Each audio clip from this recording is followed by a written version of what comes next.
We wrap up our Commitment 2014 Candidate Profile Series now with a look at Mike Michaud. The Democrat is leaving his seat in Congress in the hopes that he will be Maine's next governor. WMTW News 8's political reporter Paul Merrill has more.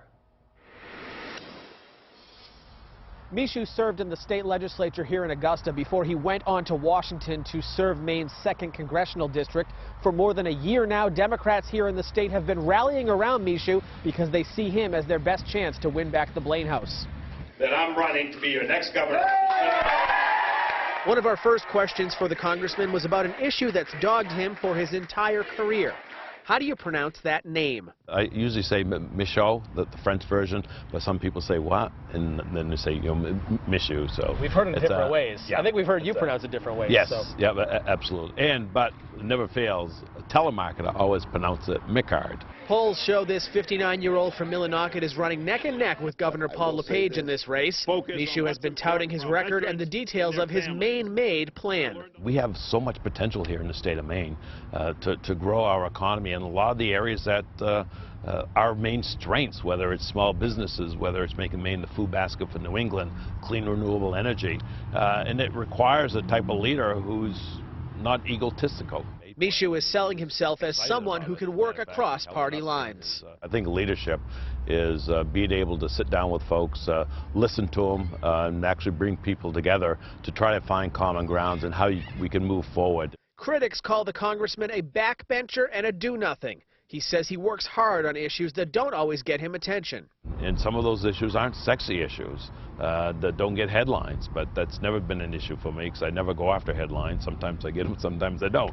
It's just what it is, but I've always focused on how do we solve the problem. I understand firsthand.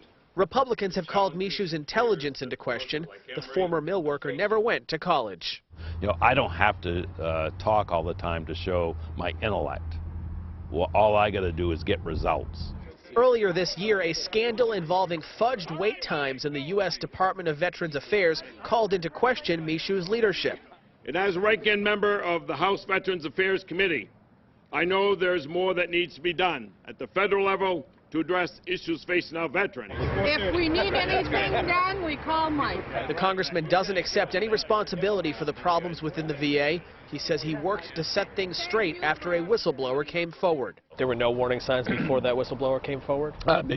We heard concerns about the VA, not having the resources, and we've actually ramped up the resources. Michaud has the most to lose should independent candidate Elliott Cutler experience an October surge, but the congressman says that's not going to happen because of his base here in Maine, especially in the 2nd District. Thank you. People know who I am. I'm the same Mike today that I was, 10, 15, 20 years ago. I haven't changed a bit. That does it for our 2014 Candidate Profile Series. The full pieces will be posted on our website, WMTW.com, along with a section we call In Their Own Words, full answers from the candidates to selected questions from our editorial board. I'm Paul Merrill, WMTW News 8.